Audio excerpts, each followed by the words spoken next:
Hello बच्चों, कैसे हो आप सब। मैं श्रीमती प्रेम परिहार, सहायक आचार्य, राजकीय बांगड़ महाविद्यालय डिडवाना, और हम पढ़ रहे हैं B Com part first paper second का टॉपिक पूर्ति एवं पूर्ति का नियम। पिछले वीडियो में हमने देखा था कि पूर्ति का अर्थ क्या है, पूर्ति अनुसूची या पूर्ति तालिका किसे कहते हैं और ये कितने प्रकार की होती है, पूर्ति वक्र हम कैसे बनाते हैं, क्या स्थिति होती है पूर्ति वक्र की, पूर्ति का नियम क्या है और पूर्ति के नियम की मान्यताएं क्या क्या हैं। साथ ही हमने जाना था कि पूर्ति के अपवाद क्या हैं, यानी इस नियम के क्या अपवाद हैं उसके बारे में हमने विस्तार से चर्चा की थी। आज हम इसके आगे का विषय जानते हैं। आज जो हम पढ़ेंगे वो है पूर्ति की मात्रा में परिवर्तन और पूर्ति में परिवर्तन में भेद। पूर्ति में विस्तार तथा संकुचन अथवा पूर्ति की मात्रा में परिवर्तन, दो तरह की बातें हैं। ये दोनों को जानेंगे हम कि क्या तो विस्तार होता है, क्या संकुचन होता है, क्योंकि हम मांग में भी ये चीज़ें पढ़ चुके हैं। मांग का विस्तार और मांग का संकुचन, उसी से मिलता जुलता पॉइंट है ये पूर्ति का संकुचन। पूर्ति का संकुचन तब कहा जाता है जब कीमत में कमी होने से वस्तु की पूर्ति मात्रा में कमी आ जाती है। जैसा कि हम चित्र देख रहे हैं, हमारा चित्र के अंदर जैसा हर बार मैं बताती हूँ आपको, ओ एक्स अक्ष पर वस्तु की मात्रा है, ओ वाई अक्ष पर कीमत है। हम देखते हैं कि जब कीमत ओ पी है तो पूर्ति भी ओ क्यू है, लेकिन जब कीमत घटकर ओ पी वन रह जाती है तो पूर्ति भी घटकर ओ क्यू वन आ जाती है। और यह पीछे की तरफ आना, यानी हमारी एस एस जो पूर्ति रेखा है, यहाँ पर पी वन क्यू वन का जो साम्य बिंदु बन रहा है वहाँ आना, पी क्यू से नीचे की तरफ अगर आती है तो यह हमारा पूर्ति का संकुचन कहलाता है। किंतु यदि कीमतें बढ़ कर के P1 से P2 पर चली जाती है तो यहाँ हमारा वस्तु की पूर्ति की मात्रा भी बढ़ करके OQ2 तक पहुँच जाती है, यानी कि Q से Q2 तक जाने की स्थिति जो है हमारी, वह पूर्ति का विस्तार कहलाएगी। फिर से देख लीजिए आप, अगर मात्रा Q से Q1 की तरफ बाईं ओर आ रही है तो यह संकुचन को बताएगा, लेकिन Q से Q2 की तरफ जा रही है, यानी दाईं ओर अगर जा रही है तो यहाँ पर विस्तार की बात होगी। पूर्ति में विस्तार के बारे में यह बताएगा। इस प्रकार पूर्ति की मात्रा में परिवर्तन में पूर्ति की एक रेखा होती है। कीमत में परिवर्तन से पूर्ति में घटत बढ़त होती है। चूंकि पहले मैंने आपको ये बताया था कि यह रेखा एस एस रेखा जो है एक समय बाद में जाकर के खड़ी हो जाती है, स्थिर हो जाती है। फिर इसमें क्या होता है, पूर्ति की मात्रा नहीं बढ़ती है और कीमतें ही बढ़ती जाती है, और इसका संबंध अल्पकाल से होता है। तो ये चित्र जो हमारा यह बता रहा है कि पूर्ति का संकुचन और पूर्ति में विस्तार हम किसे कहेंगे।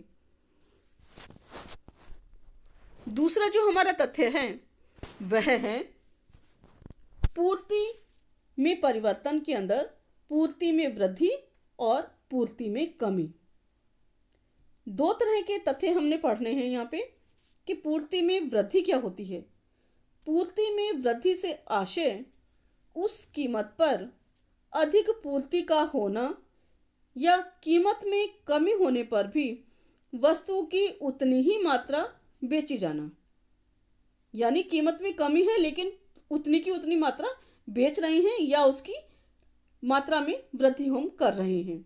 जबकि पूर्ति में कमी से क्या आशय है, पूर्ति में कमी ये बताती है कि उसी कीमत पर वस्तु पहले की अपेक्षा कम मात्रा में बेची जाती है अथवा ऊंची कीमतों पर भी वस्तु पूर्ववत मात्रा में ही बेची जाती है।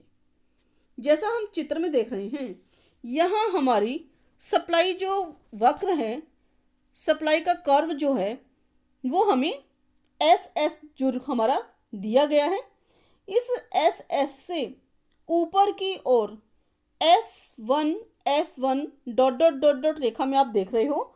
अगर इसको आप देखते हो ऊपर की तरफ, तो यह हमारा पूर्ति में कमी का वक्र है।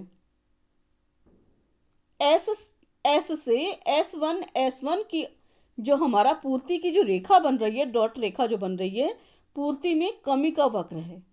दूसरी तरफ हम दूसरा वक्र देख रहे हैं S2 एस से S2 को देखना, यानी कि ये हमारा पूर्ति में वृद्धि का वक्र है।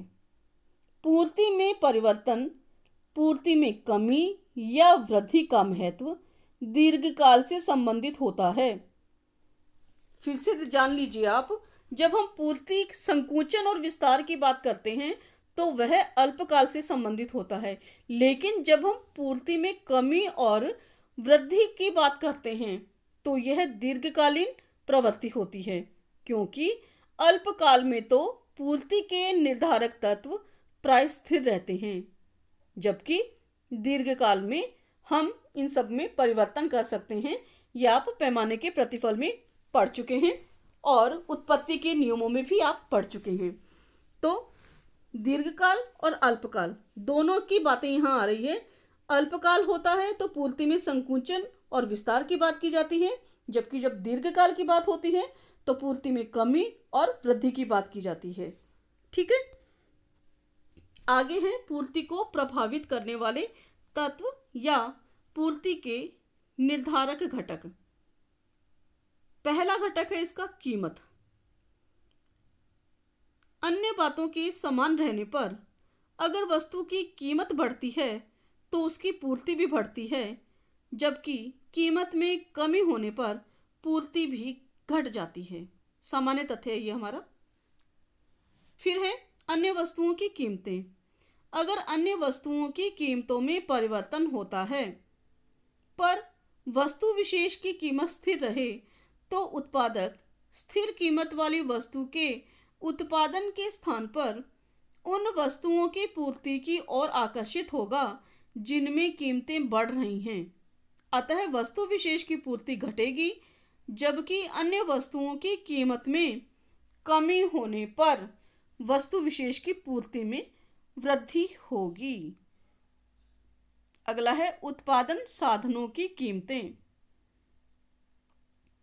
अगर उत्पादन साधनों की कीमतें घटती है तो उत्पादन लागत घटने से पूर्ति में वृद्धि होगी, जबकि इसके विपरीत यदि पूर्ति के साधनों की कीमतों में वृद्धि होती है तो उत्पादन लागत में भी वृद्धि होगी और जिससे अंततः वस्तु विशेष की पूर्ति कम हो जाएगी।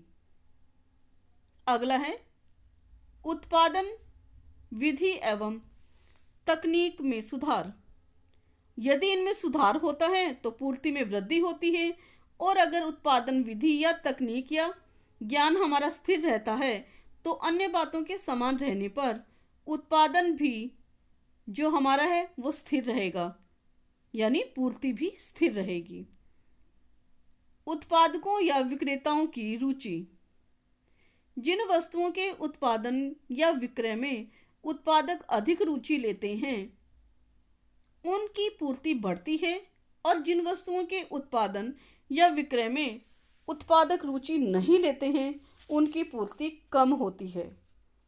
प्राकृतिक तत्व। अन्य बातों के समान रहने पर जिन देशों में प्राकृतिक साधन अधिक होते हैं, प्राकृतिक तत्व जितने अधिक उसके पक्ष में होते हैं उतनी ही पूर्ति बढ़ती है, अन्यथा वस्तु की पूर्ति कम होती है। सरकारी नीति। अगर सरकार किसी वस्तु विशेष के उत्पादन को प्रोत्साहन देना चाहती है तो वह उसे करों से मुक्त करती है, अनुदान देती है, संरक्षण करती है, लाइसेंस प्रणाली खत्म करती है, तो उसकी पूर्ति बढ़ जाती है। लेकिन यदि सरकार किसी वस्तु की पूर्ति पर कठोर नियंत्रण, कर भार में वृद्धि आदि की नीति अपनाती है तो उस वस्तु की पूर्ति कम हो जाती है। सरकार की व्यापारिक नीति भी पूर्ति को प्रभावित करती है। जैसे अगर निर्यात बढ़ाने से वस्तु की पूर्ति देश में कम हो जाती है, जबकि आयात बढ़ाने से वस्तु विशेष की पूर्ति देश में बढ़ जाती है। यातायात एवं संचार साधनों की सुविधाएं। जिन देशों में परिवहन और संचार की उत्तम व्यवस्था है उनमें पूर्ति अधिक होती है, और जिन देशों में इनका अभाव होता है वहाँ पूर्ति भी कम होती है। युद्ध या राजनीतिक स्थिति। जब देश में शांति होती है, सुरक्षा होती है तो प्राय पूर्ति बढ़ती है, परंतु जब देश में युद्ध होता है, राजनीतिक उथल पुथल होते हैं, उपद्रव होते हैं, तो ऐसे में पूर्ति भी घट जाती है। उत्पादकों या विक्रेताओं में गठबंधन।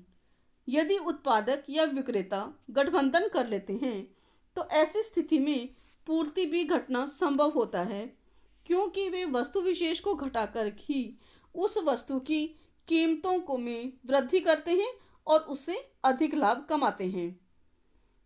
वस्तु की मांग बढ़ना। वस्तु की मांग बढ़ने पर उत्पादक उसकी पूर्ति बढ़ाने के प्रयास करते हैं, और यदि वस्तु की मांग कम हो जाती है तो उत्पादक भी उस वस्तु का उत्पादन कम कर देते हैं। इस तरह से हमारा पूर्ति और पूर्ति का नियम चैप्टर जो है कंप्लीट हो जाता है।